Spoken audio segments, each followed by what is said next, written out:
Good evening, and thank you for joining. My name is Kim Lynch, and I am with Plexus Communications. Thank you for participating in today's webinar. Before we get started, I have just a few details to go over with you. This program is accredited by Rush University for physicians, nurses, and pharmacists. In order to receive credit for participating today, you must complete the online evaluation form. You will have a few opportunities to do so. I will be putting a link to the evaluation form in the chat section of today's webinar.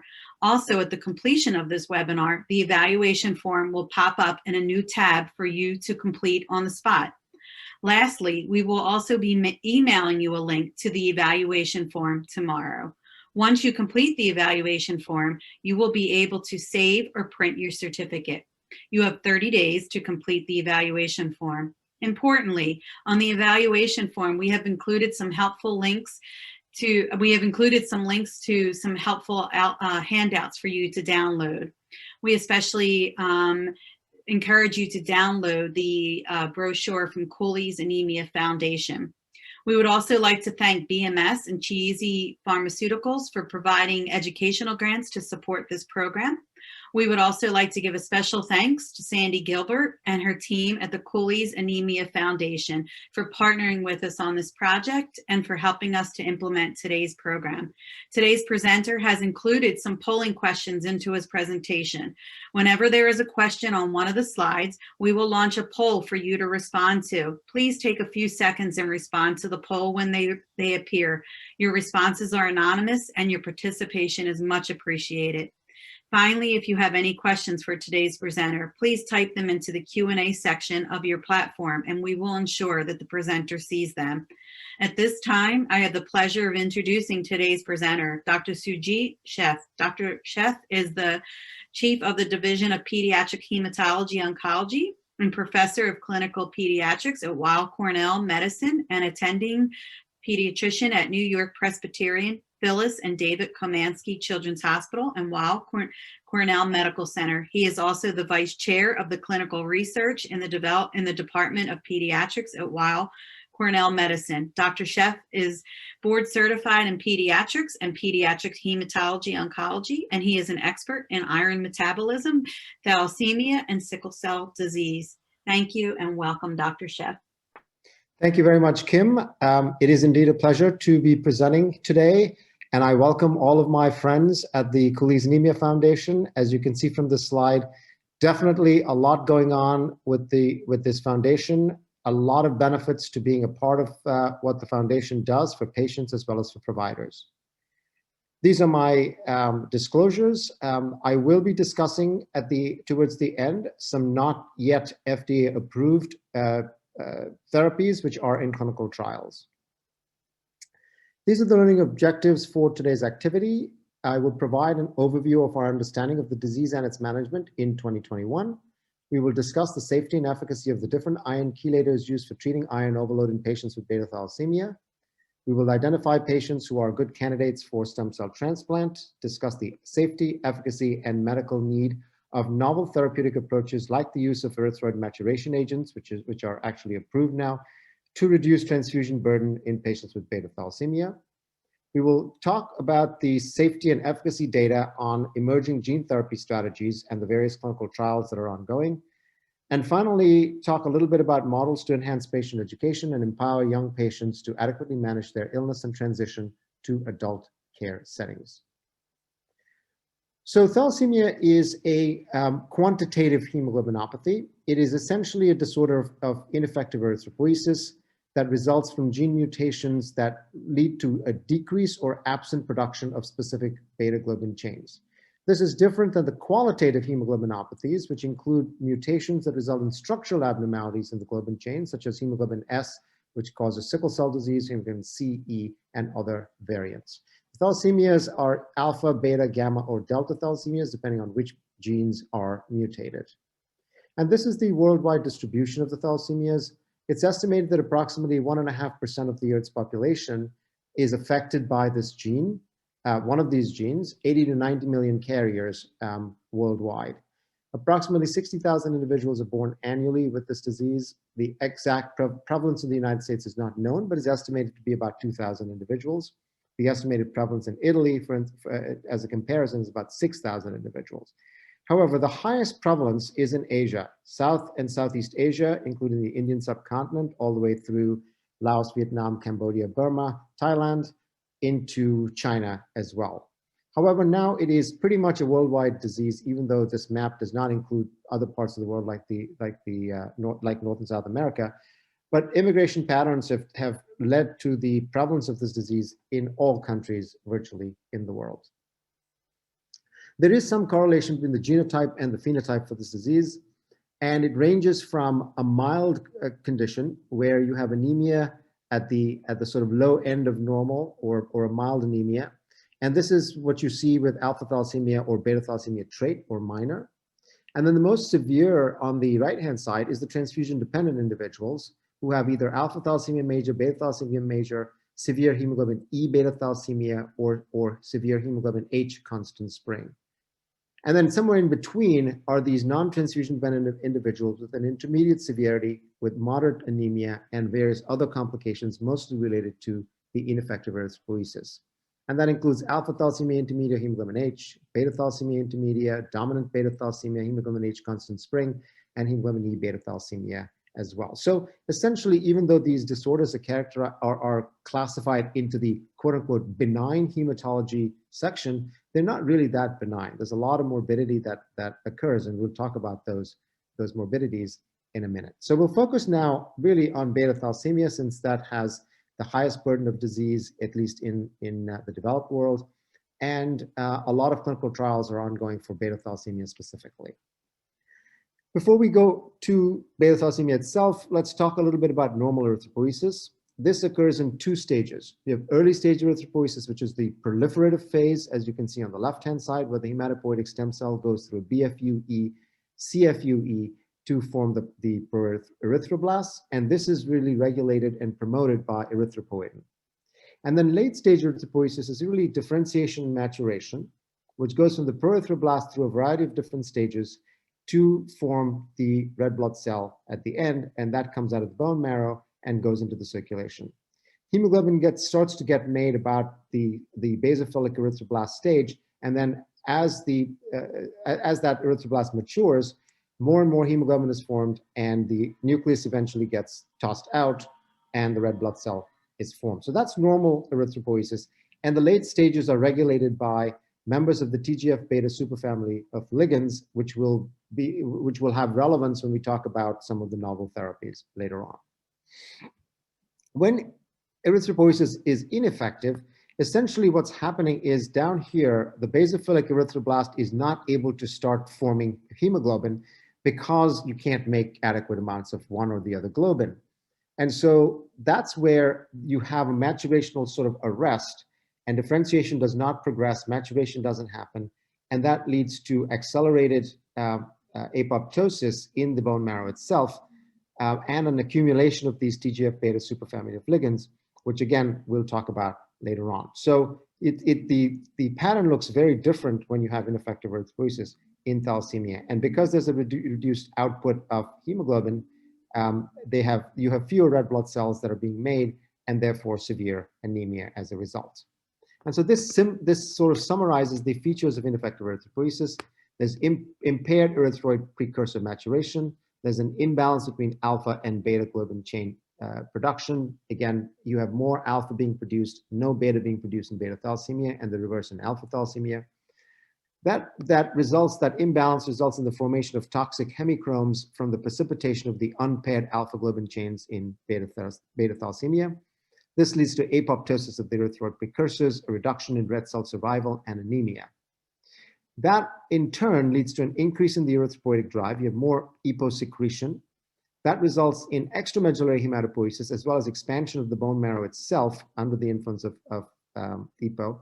And with more and more ineffective erythropoiesis being driven by erythropoietin, there's also dysregulated iron metabolism leading to increased absorption of iron from the gut, and therefore iron overload as well.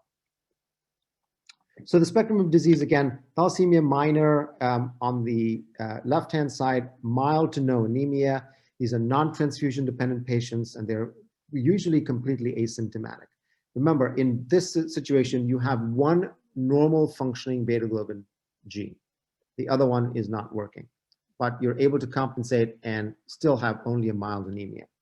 At the other end of the spectrum, beta-thalassemia major, which is beta 0, beta 0. You have a complete absence in the production of hemoglobin A because you don't make any beta globin at all. Severe anemia requiring transfusions starting all the way in infancy. So this is a transfusion dependent condition with lifelong supportive care required. And then in between, you have these other genotypes, beta plus, or beta 0, beta plus, with a decreased but not absent production of hemoglobin A, leading to mild to moderate anemia. Most of these individuals may not be transfusion dependent and may need an occasional transfusion here or there, but over time, non-transfusion dependent patients do progress to becoming transfusion dependent as the severity of the disease increases over time. So there is a significant variability in the severity in this intermediate category as well. And I won't go through this in great detail, but this is a busy slide, and essentially the relative excess of alpha globin chains up here leads to apoptosis of the marrow, as we've seen, ineffective erythropoiesis, extramedullary hematopoiesis, and expansion of the marrow because of increased EPO secretion. The extramedullary hematopoiesis leads to hepatosplenomegaly, occasionally spinal nerve compression. The expansion of the bone marrow leads to bone disease, skull changes, osteopenia, and fractures. As a result of damaged red cells coming out of the bone marrow, you have hemolysis. Both the ineffective erythropoiesis and the hemolysis eventually leads to anemia. The dyserythropoiesis leads to increased absorption of iron from the gut. Anemia leading to red blood cell transfusions leads to iron overload as well. So you have the development of iron overload in both of these situations, which leads to endocrinopathies, heart disease, and liver disease as well. And then the damaged red blood cells do cause a vascular disease as well, particularly in individuals with thalassemia intermedia who are not regularly transfused, whose bone marrows are not suppressed, as well as a hypercoagulable state because of the increased platelet count, as well as the vascular damage. And that leads to thrombosis, leg ulcers, oftentimes silent cerebral infarcts, and the development of pulmonary hypertension. And then the anemia itself leads to a whole bunch of symptoms: pallor, fatigue, exercise intolerance, poor growth in children, and impaired quality of life overall. So a lot of different things that happen mostly as a result of that ineffective erythropoiesis. The course of transfusion-dependent thalassemia, or TDT, involves regular blood transfusions every 2 to 4 weeks, depending on the size of the individual and how many units you can transfuse at each sitting. Splenectomy as needed. We've moved away from splenectomy by and large, but if it is necessary because of a very enlarged spleen or a markedly increased transfusion requirement, then it may need to be done still. Iron chelation therapy, which we'll talk a little bit more about in a few minutes. Hematopoietic stem cell transplantation, which can be done as a curative therapy. And now we have the ability to reduce transfusion burden by using the drug luspatercept, which we will also talk about a little bit later.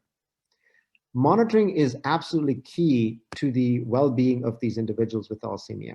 And you have to monitor for iron overload, and that involves an MRI, and we'll see why an MRI specifically and not just doing ferritin levels. Monitoring for side effects of the chelation therapy, that's important as well. It's either weekly or monthly, depending on which chelator you're on, as well as monitoring for complications of the disease and the treatment itself, which is done annually or more frequently if they've already developed these complications. Non-transfusion dependent individuals have mostly a supportive care need for their bone health. Vitamin D and folic acid supplementation is oftentimes required, and thromboprophylaxis if they have been splenectomized and have evidence of vascular disease. A splenectomy, again, in individuals who have severe anemia and splenomegaly, sometimes doing a splenectomy may ameliorate the anemia for a little bit. But again, as I mentioned before, we're moving away from this because of the predisposition to developing vascular disease once you are splenectomized, because the abnormal cells that are coming out of the bone marrow don't get cleared by the spleen, which has been removed. Transfusions may be necessary on a periodic basis if the individual has leg ulcers has progressive splenomegaly with the aim to suppress the erythropoiesis, extramedullary erythropoiesis, and reduce the size of the spleen during pregnancy or around times of surgery or infections or other stressors like that.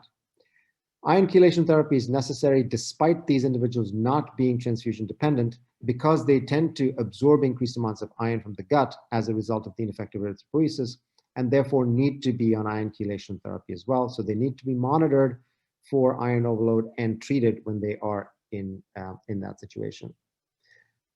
Induction of fetal hemoglobin has been tried by pharmacologic means. Hydroxyurea, 5-azacitidine, decitabine, and butyrate have all been used with varying success. So those are things that are more individual therapies that can be tried depending on an individual's preference as well as clinical status.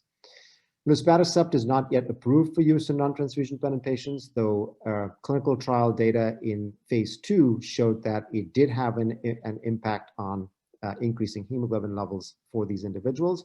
But the more definitive study, the phase 3 trial, is still underway. And then stem cell transplantation is available to these individuals as well, and gene therapy may be a curative therapy in the future as well. The complications of beta-thalassemia you can see on this slide, and essentially you have transfusion-dependent patients on one side and non-transfusion-dependent patients on the other side in terms of their complications. And for transfusion-dependent patients, the complications are mostly related to the iron overload. So you can see here the endocrinopathies, cardiac disease, liver disease, and osteoporosis, all related really to the iron overload. The osteoporosis has other etiologies as well, but most of these are related to the iron overload itself. Yes, they can have transfusion reactions, develop alloantibodies, and which make it difficult to cross-match.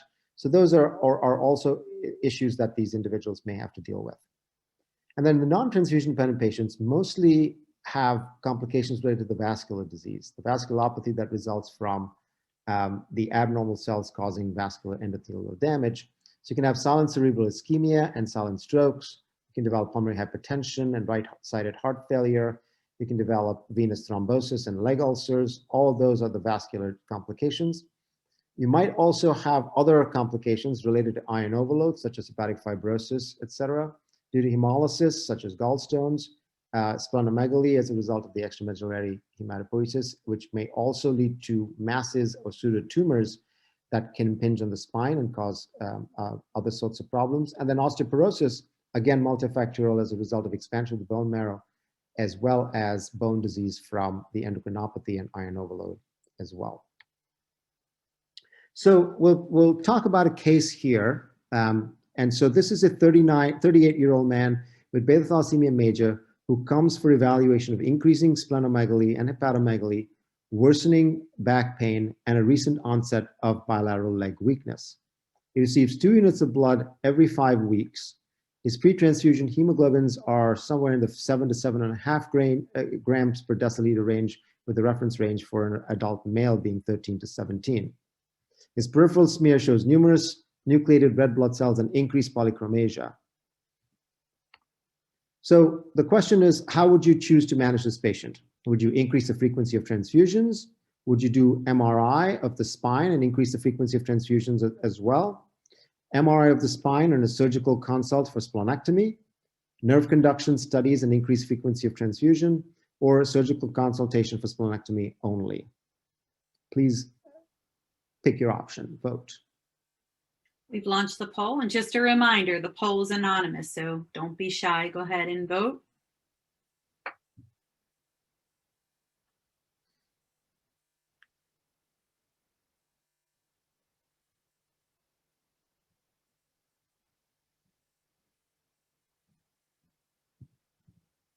Okay, I'm going to go ahead and close the poll and share the results. Okay, very good. I'm happy that the majority of you got the right answer. Oh. Just click inside the presentation. Okay, so yes, that is the most appropriate answer here. The goal of transfusion therapy in beta thalassemia is to suppress the ineffective erythropoiesis. It's likely that in this case, this individual has inadequate transfusion. His hemoglobin is only 7 to 7.5 pre-transfusion. He has a massive spleen, and he also likely has extramedullary hematopoiesis with the risk of paraspinal masses, which are causing some cord compression. So, the usual target that we recommend to maintain these individuals' pre-transfusion hemoglobin is somewhere between 9.5 and 10.5 grams, and this individual is being woefully inadequately transfused, as a result of which he likely has these extramedullary hematopoietic masses. And so he would need to have an MRI to confirm what's going on and make sure that there's nothing else that's causing that back pain and sciatica. And then probably increase his transfusion frequency to suppress his bone marrow, suppress that ineffective erythropoiesis, and those masses would resolve on their own. So that would be the way I would go. A splenectomy may have to be considered, since if the spleen is very enlarged and increasing the transfusions does not help that much because the spleen is chewing up the red blood cells more rapidly. So it's possible that a splenectomy may be necessary as well, but I would start with the MRI and increasing the frequency of transfusions. So let's move on to talking about iron overload now. So both non-transfusion dependent patients and transfusion dependent patients develop iron overload. In the transfusion dependent patients, this is what you see after about 16 units of packed red blood cells have been transfused. Most of the iron is still sequestered safely in the reticular endothelial system and in the liver, both of which are normal storage sites for iron. As you remember, when you have red blood cells that become older and deformed, the reticular endothelial system, the macrophages, take those cells out of the circulation, and then usually the iron is recycled back to the bone marrow for incorporation into new red blood cells. But in this situation, since you're not making new red blood cells, the iron tends to accumulate. And so it's taken up by the liver or stays in the RE system. This is what happens after about 100 units of red cells have been transfused, where the macrophage monocyte system or the RE system has been completely overwhelmed, filled up. The hepatocytes have been pretty much filled up. And iron is now remaining in the circulation and being taken up by other parenchymal cells like muscles, the heart, endocrine organs, where the iron will deposit and cause problems. So when we think about iron loading, the normal amount of iron that you take is about 1 to 2 milligrams. The normal amount of iron that you absorb if you don't have thalassemia is about 1 to 2 milligrams per day. And you excrete about 1 to 2 milligrams per day because you don't really need to have that excess amount of iron because it's being recycled. Iron that is in thalassemia individuals, the iron is taken up, you have more iron absorption from the gut because of the ineffective erythropoiesis, and then it's also received as transfusions, which overall will add up to about 25 to 30 milligrams of iron per day. So 1 to 2 milligrams of iron a day is what individuals without thalassemia would be getting into the system. Here you have about 20 to 30 times that amount of iron coming in on a daily basis. Iron excretion, however, remains the same because iron is excreted in the urine, in stools, as well as through sweat and epithelial shedding. And that remains about the same. So under normal circumstances, individuals with thalassemia who get regularly transfused are accumulating about 20 to 25 milligrams of iron per day. And that is going to add up because a normal size adult has about 5,000 milligrams of iron. And if you're getting 20 to 25 milligrams a day, that's about 0.5% per day. And that's going to add up very quickly. In 100 days, you'll get to, you'll have doubled your iron concentration. The toxicity of this iron is dependent on the level of iron in that tissue, the sensitivity of that tissue, because all tissues are not equally sensitive to the effects of iron. As I mentioned, the heart, the endocrine organs, and the liver are most sensitive, and the duration of time for which the iron overload persists. So the longer the iron remains in that particular tissue, the more likely it is to be damaged. So all individuals will load their liver. This is a normal storage site, and therefore iron does accumulate in the liver in all individuals if they haven't been treated. And over time, again, with long-term exposure and high levels of iron, it leads to fibrosis, cirrhosis, and a risk of hepatocellular carcinoma. Hepatitis C is an independent risk factor and has an additive effect on the iron in terms of the risk of fibrosis and cirrhosis. The heart is particularly vulnerable, especially in individuals with low levels of hepcidin being the master regulator of iron metabolism, and hepcidin levels are low in individuals with ineffective erythropoiesis, and that's what leads to the increased absorption of iron from the gut. And these individuals who have relatively low hepcidin levels do load the heart and the endocrine organs as well.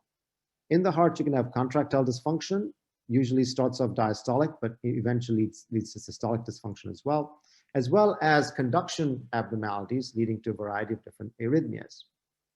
Endocrine abnormalities could lead to involve pituitary dysfunction, particularly in children where you have impaired growth and development, a delay in achieving puberty. The endocrine pancreas might be involved, and that might lead to diabetes. You have gonadal dysfunction, osteopenia, hypothyroidism, hypoparathyroidism.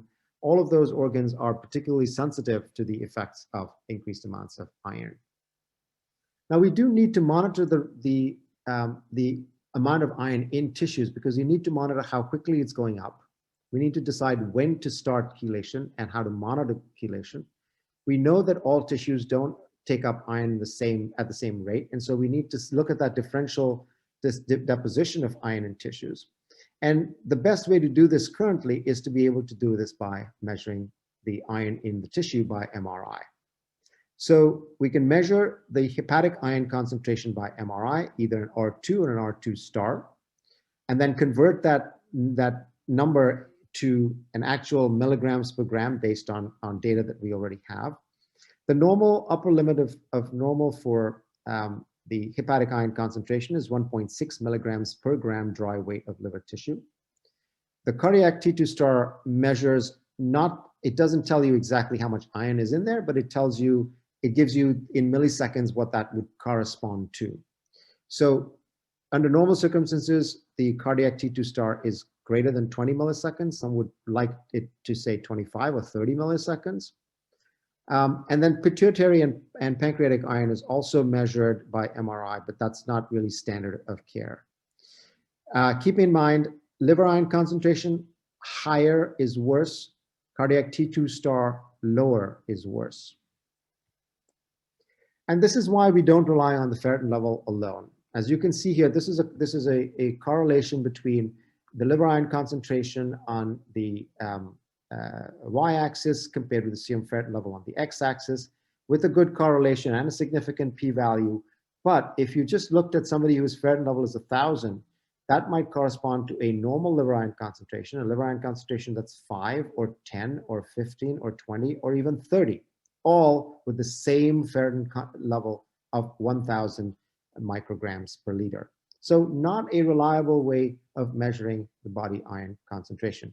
You might use it to follow trends and see whether or not if the trend is going up, you might say, I might need to increase this person's chelation therapy, so let me do an MRI. Ferritin is also affected as an acute phase reactant, so again, not very reliable if you have a fever, if you have some other kind of infection or inflammation in your body. So something that we still use, but only really to see what the trends are, to determine when to do another MRI and then decide what to do with an individual's chelation therapy. So as I mentioned, the MRI is the standard of care now. It is non-invasive, no irradiation is involved, and it's easily accessed in the developed world. The caveats are that there is significant technique variability depending on the machine and depending on where it's done. The sensitivity is very good at lower levels, but at very high levels, the sensitivity decreases.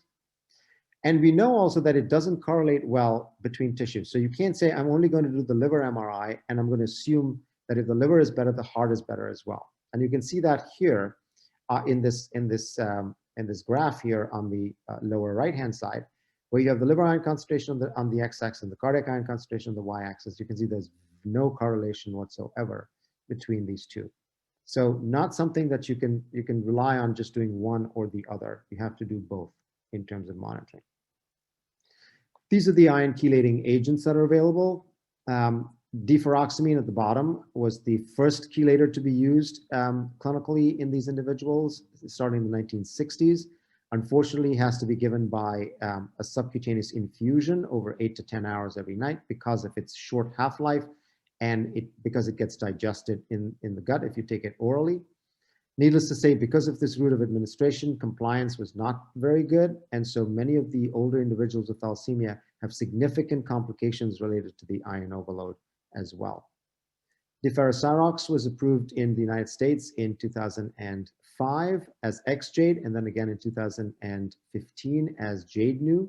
Xjade is a dispersible tablet. Jadenu is the film-coated tablet that can be swallowed. And then for children, you have sprinkles as well.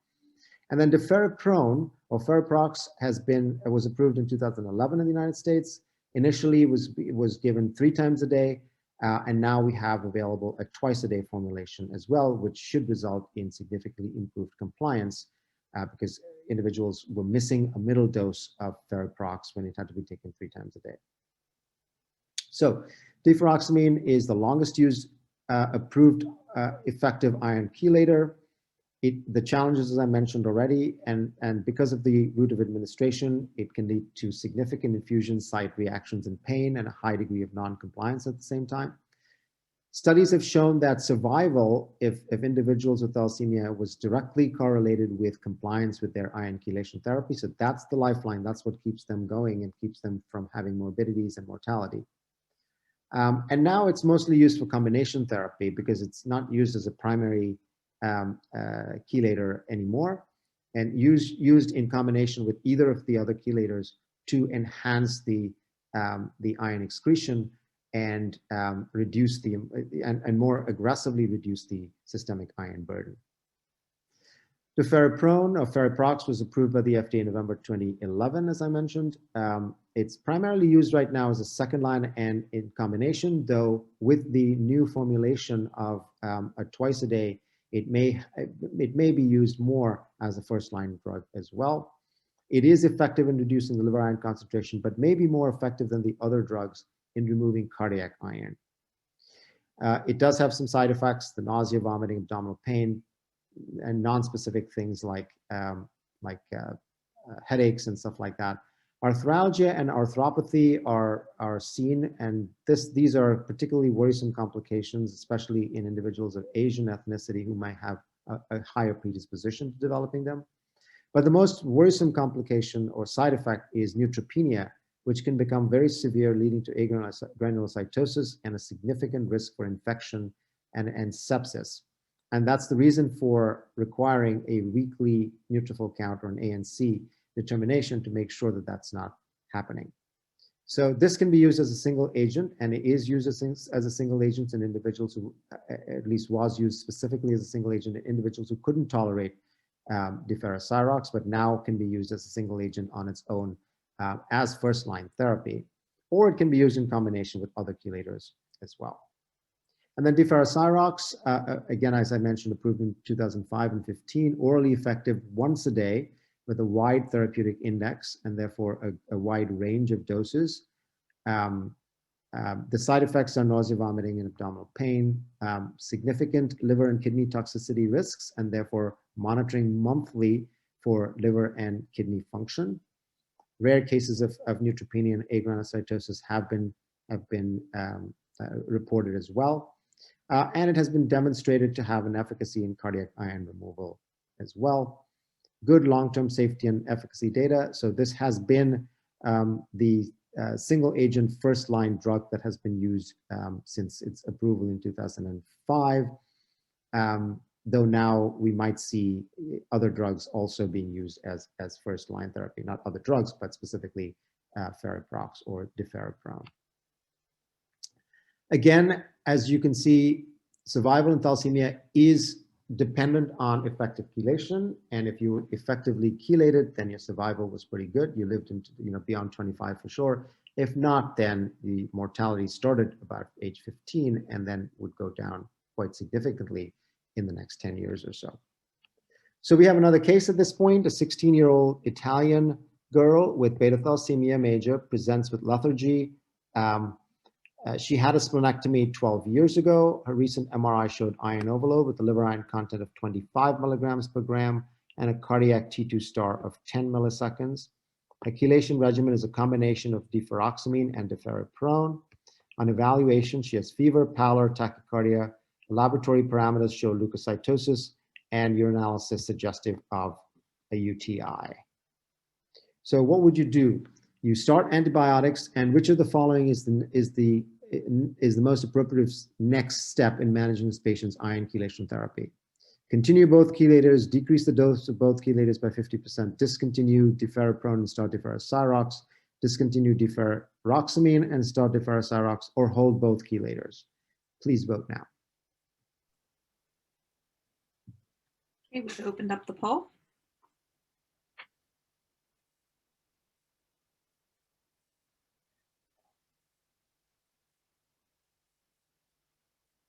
Don't be shy.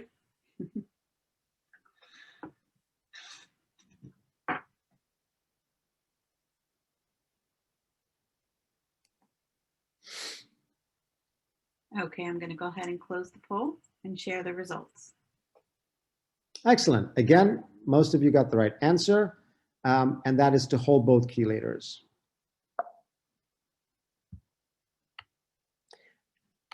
And why do we do that? So iron chelators can potentially worsen an infection by making iron more available to certain bacteria. And most bacteria, or all bacteria, require iron to thrive. And providing them with that iron by taking it out of cells and into the circulation just makes it available to these bacteria if they're in the circulation. And therefore, it's recommended that the administration of all chelators be suspended when any patient has a fever.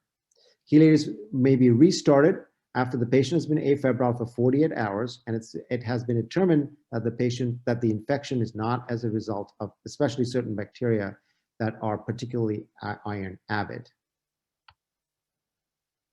So stem cell transplantation is the next thing we'll talk about. It is currently the only current available curative option.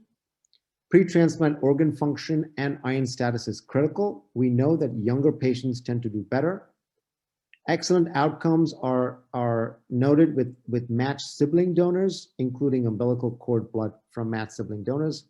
85 to 95%. More recent data shows higher rates of overall survival and about 90-95% transfusion-free survival.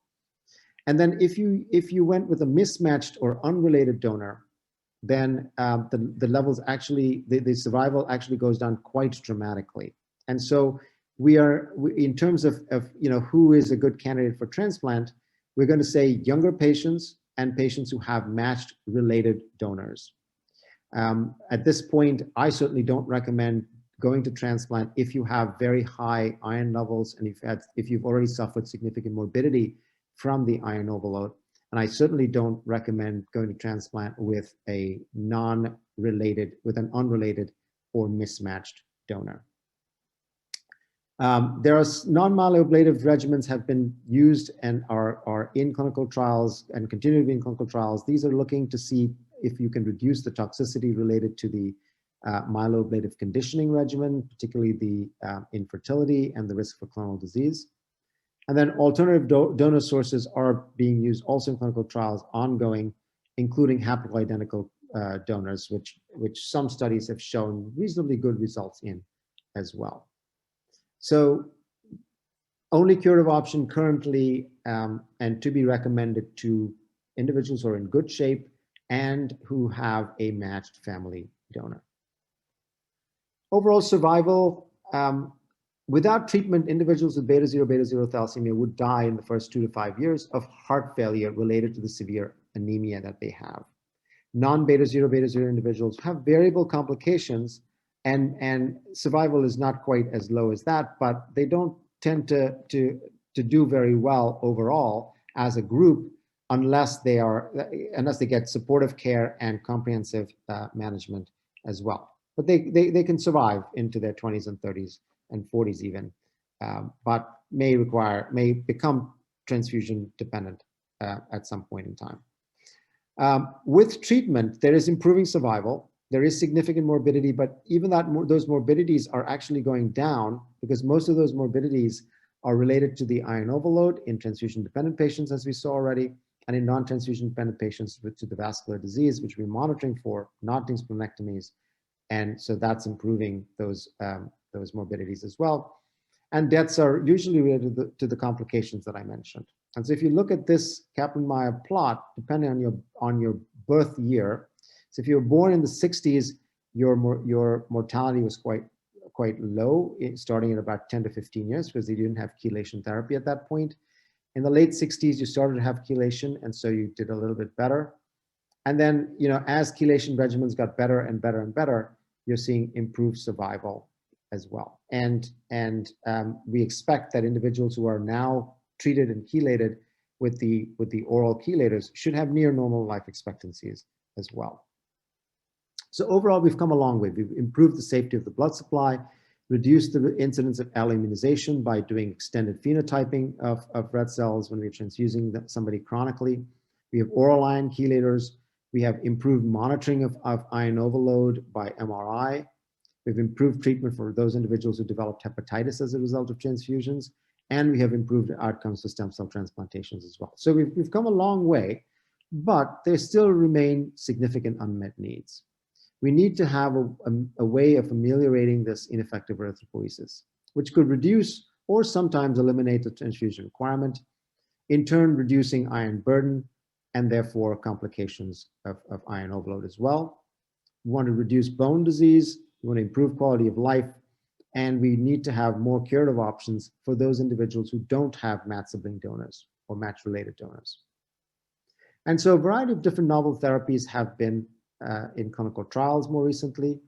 You have gene therapy as curative therapies, including gene editing therapies to increase fetal hemoglobin production. The many hepcidins have been used to try and ameliorate some of the iron overload related complications and improve the efficacy of erythropoiesis. Those are in clinical trials as well. And then there's a whole bunch of other ones. Luspatercept we'll talk about in a little bit more detail because it has been approved. Pyruvate kinase activators, phosphodiesterase 9 inhibitors, as well as JAK2 inhibitors have been used. JAK2 inhibitors were used in a phase 2 clinical trial, which was terminated, and I don't think that that's going to make any further progress. But we'll talk about many of the other ones in a minute. So luspatercept is what we'll start with. This is a recombinant fusion protein containing a modified extracellular domain of the activin receptor 2B. What the activin receptor 2B does is it binds to TGF-11. This is one of those members of the TGF superfamily of ligands, which I mentioned at the beginning, which accumulate when you have ineffective erythropoiesis. And what these ligands do is it inhibits SMAD2/3 signaling. What the ligands would otherwise do would be to increase SMAD2/3 signaling, resulting in an impairment of differentiation and maturation. And if you can remove this GDF11 by trapping it in with this activin trap or this receptor, then you can inhibit the SMAD2/3 signaling, and that would promote red cell maturation and differentiation. And early studies, both in animals, phase 1, phase 2 studies, showed efficacy both in transfusion-dependent patients as well as in non-transfusion-dependent patients. So the BELIEVE trial was a pivotal trial that led to the approval of this drug, and I'm not going to go through this in detail, but you looked at luspatercept compared with placebo. The individuals were randomized 2 to 1. You could increase the dose. 1 milligram is the starting dose. You could increase it to 1.25 if you didn't think they were responding, or you could increase it to see if that would work. And this trial lasted 48 weeks, and then they switched over to an open label trial in which individuals were able to cross over as well. And essentially, these are the results. And when you look at the primary endpoint was to compare the proportion of individuals between luspatercept and placebo who would have a reduction in transfusion requirement of 33% from baseline in a specific time point, which was the weeks 13 to 24, which you can see down here on the left bottom. So that was the primary endpoint. The secondary endpoints were looking to see if you had transfusion reduction in weeks 37 to 48, any 12-week period, any 24-week period of 33%, or 50%. And as you can see from these graphs, both the primary and all of the secondary endpoints were met with statistical significance comparing luspatercept to placebo. So conclusions were that the BELIEVE trial did meet its primary and secondary endpoints with statistically significant reduction in transfusion requirement compared to placebo. It was well tolerated, the most frequent adverse events being bone pain, joint pain, and dizziness. Subsequent analysis has shown that there is efficacy in patients with all genotypes, and there is an improvement in patient-reported outcomes in the responders as well. Luspatercept was therefore approved by the FDA in November of 2019 and the EMA in 2020. Ongoing trials include non-transfusion dependent patients, which is the BEYOND trial, as well as in pediatric patients with transfusion dependent thalassemia as well. So let's talk about another case now. This is a 28-year-old non-splenectomized Asian female with Beta-Thalassemia who presents for a follow-up visit. She's been receiving 2 units of packed red cells every 3 weeks. Pre-transfusion hemoglobin is between 9 and 10, in the range that we like it to be. She has iron overload with a liver iron concentration of 12 milligrams per gram dry weight, and she's on deferrasarox. How would you choose to manage this patient? So 2 units of blood every 3 weeks. Would you continue her current treatment regimen? Would you perform a splenectomy? Would you discuss luspatercept, or would you refer to gene therapy? Please answer. Vote.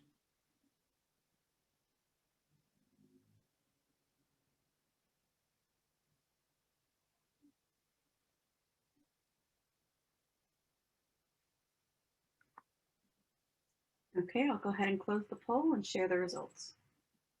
Okay, good. So this is an individual who is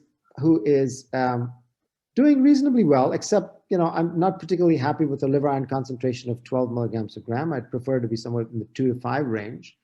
But otherwise, she's getting transfused every 3 weeks or so.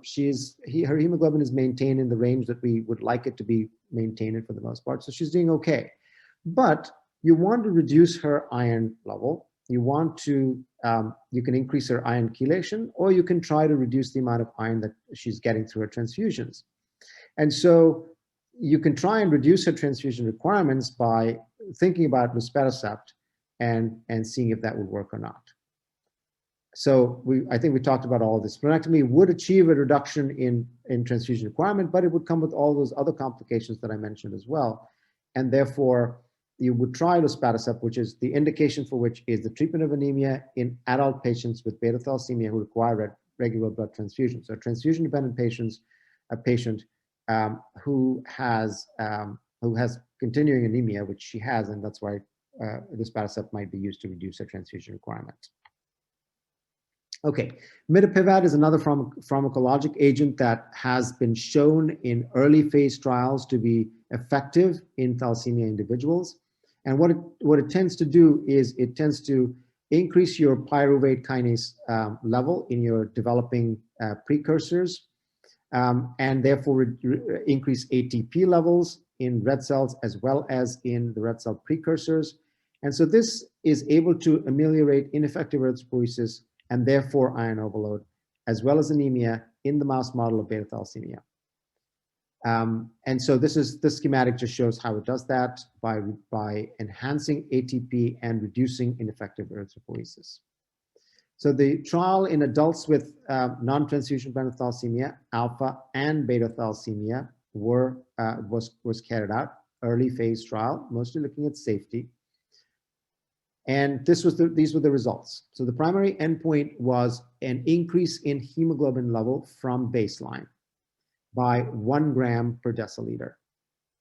And the primary endpoint was met in 92.3% of patients, which is shown here. 13 out of 14 patients responded.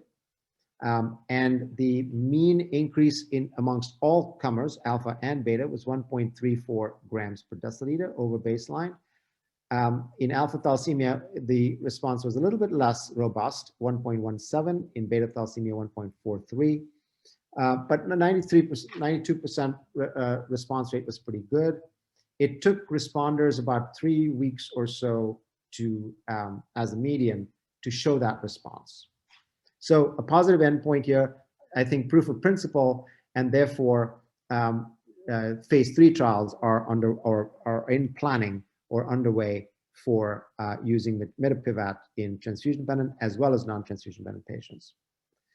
The hepcidin pathway has been targeted as well. Remember, most of these individuals have an abnormally low or inappropriately low level of hepcidin as a result of the ineffective erythropoiesis, and that leads to increased iron absorption as well as iron redistribution to different organs.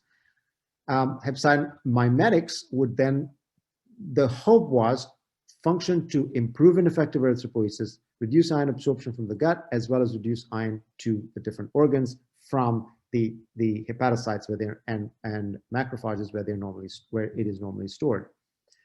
So there are two agents that are in trial. LJPC401, that was trialed to see if you could reduce the cardiac iron concentration and increase the T2 star, and that did not meet its primary endpoint, was abandoned. And then the Transcend trial of PTG 300 for both transfusion-dependent and non-transfusion-dependent patients with thalassemia is still underway, and we don't have any recent results from them as well. TMPRSS6 is part of the hepcidin regulation pathway, and this is another target that has been used to potentially decrease iron overload as well. And so these are in planning for clinical trials as well. But what we spent the last few minutes talking about is gene therapy. And there are different approaches. There's globin gene addition, where you can add a functional beta globin gene or add a functional gamma globin gene.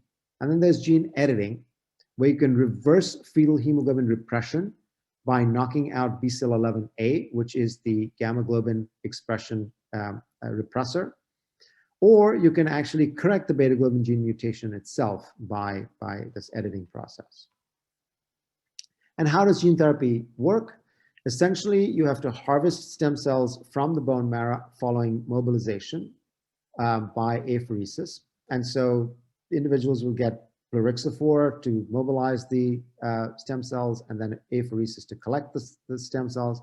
Then they're sent to a lab where they're transduced or edited. So you can either transduce it with a vector that carries the gene of interest, a lentiviral vector, or you can edit them using various techniques. And then these modified stem cells are reinfused after conditioning.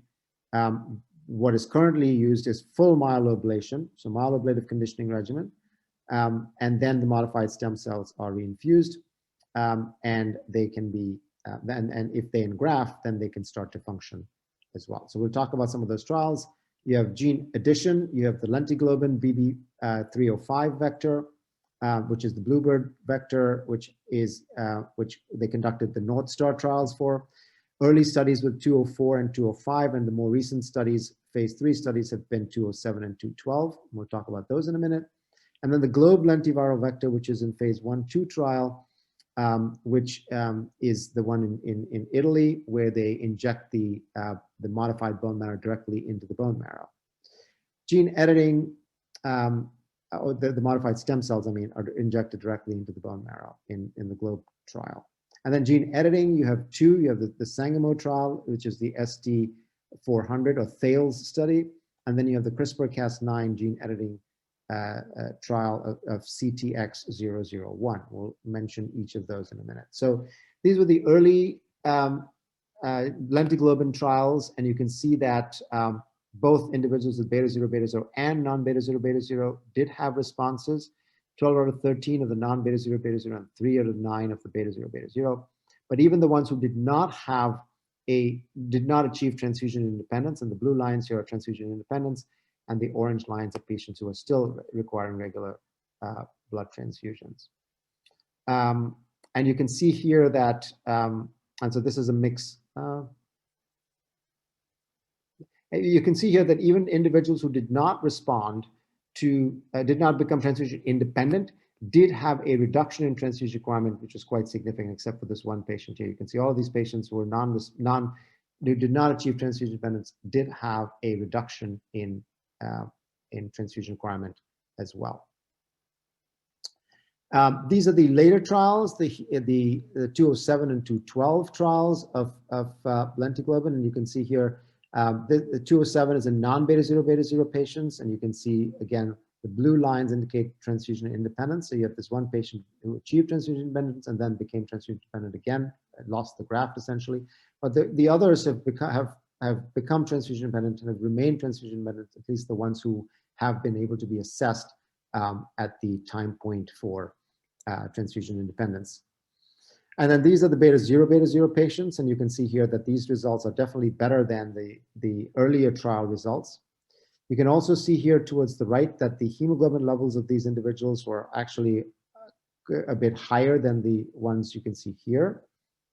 And so, you know, overall, these two trials had about a 90% transfusion independence in these individuals with both non-beta 0 beta 0 as well as beta 0 beta 0 thalassemia. This is the phase 3 study in pediatric patients, and you can see that they have also had good responses. These two individuals did not respond, and they continued to receive transfusions, but the rest of them have all responded. Again, you can see fairly good hemoglobin levels of 10 for the most part, some at lower levels, but for the most part around 10 or so, which is where we try to keep them with regular transfusions as well.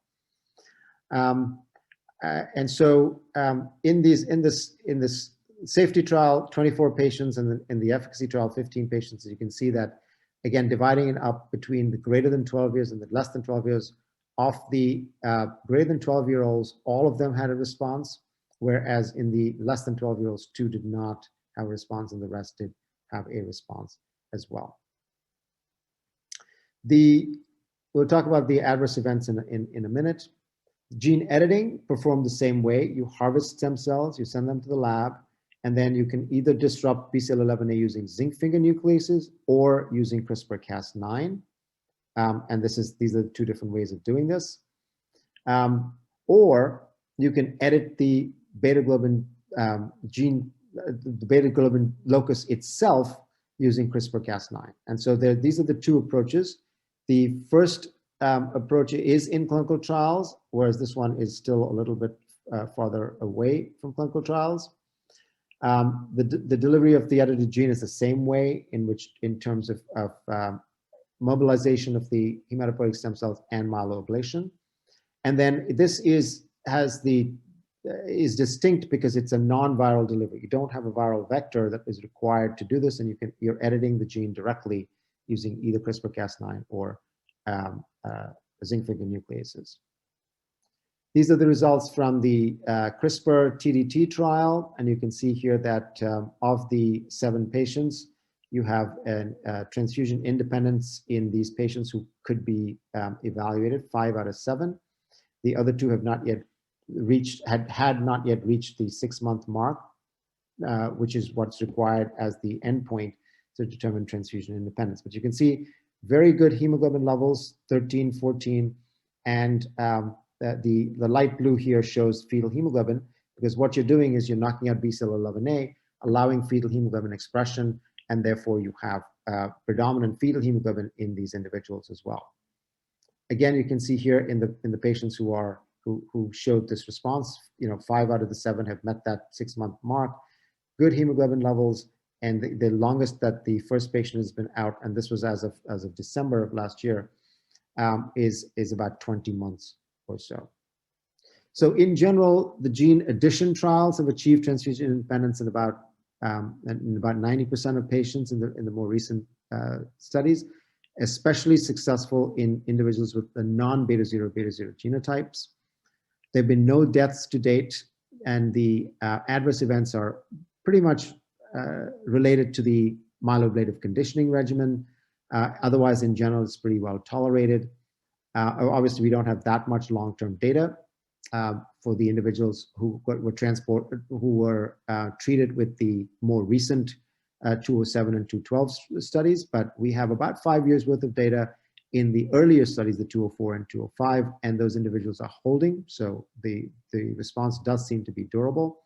But there are some individuals, as you saw from the graphs, who had a poor response as well. Targeting BCL11A gene editing has shown promising results already, and the same safety profile in terms of the adverse events being related to the myeloablative conditioning. So to summarize, this is an expensive treatment. It does have its adverse events and short and long-term morbidities associated with the transplant process. And so availability, expense, risks have to be addressed very, very carefully with individuals as well. And finally, I'll just spend 1 minute talking about transition. As we know, the transition from pediatric care to adult care has substantial changes, has substantial challenges, primarily because you have a whole bunch of things happening at that time. There are changes in the patient, physical, psychosocial, reduced supervision, peer pressure. The family and the patient may both not be prepared for this. You have a relationship with your pediatric hematologist for 20 years, and then you have to move on. That requires preparation. There's some anxiety amongst parents, and internists may not have a whole lot of experience dealing with this particular chronic illness in adults. Specific to thalassemia care, most comprehensive centers are in children's hospitals, and the transition involves going to a different facility from a children's hospital to an adult hospital. Late adolescence is when this happens, and it is a time when compliance is very severely tested in these individuals. They may have delayed growth in puberty, they may have chronic psychosocial issues, and then they risk losing a stable relationship of many years with a pediatric hematologist. They may go off to college. They have a new team of subspecialists as well. And then, this agent, luspatercept, is only available to adults over the age of 18. So if you're in that transition age, you may not have the ability to get it in pediatrics, but now it's a whole new world once you go to the adult side as well. To ensure a smooth transition, we recommend starting the process early, assessing for readiness for transition, counseling both the parent and the child, having time to provide learning opportunities for both, empower the child to make educated decisions over time, take charge of his or her own care. Having some overlap with both providers is ideal at 19, 20, 21, and then keeping the channels of communication open: patients, parents, pediatric provider, adult provider, support staff, nurses, social workers, etc. All critical to ensure a smooth transition. With that, I'm going to come to the summary slide. It is a chronic condition with significant morbidity and impacts quality of life. Monitoring and treating iron overload has significantly improved. Stem cell transplant outcomes are better. Targeted therapies have great potential to alter the natural history of the disease and improve quality of life for patients. And curative gene therapy is certainly on the horizon. And I think that's the last slide. I'm going to stop there. I'm sorry I ran over a minute or two, but I'm happy to take any questions and can stay as long as you need to. Thank you. Dr. Sheth, thank you so much for an excellent presentation. We really appreciate it. You do have some questions. If you click on the chat icon down the bottom of the screen there. So I should stop sharing. Yeah, and then just click on the chat. Okay.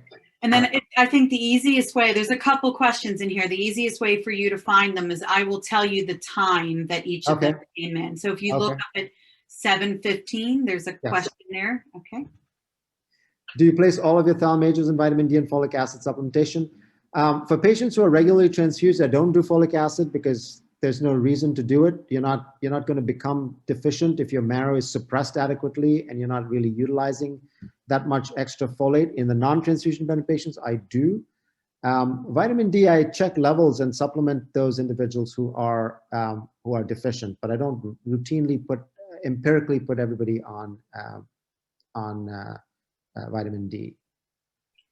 There's another question at 7:25. Yes, if your hepcidin level is normal and you don't load the heart and endocrine organs, or that doesn't occur. Hepcidin level is always low because they have some level of ineffective erythropoiesis. So hepcidin levels are typically low, and therefore these individuals do tend to, the more severe transfusion-dependent individuals do tend to load the liver and the heart. because their hepcidin levels remain inappropriately low and therefore allow iron to go into these organs, to leave the safety of the macrophage and the hepatocyte and go to these other organs. Again, the more iron overloaded you are, the higher the risk of it going to these organs. If your iron is under control, if your iron levels are under control, then it usually stays in the macrophage and the liver and doesn't go to these other organs. But once you get beyond a point, then it starts to spill out.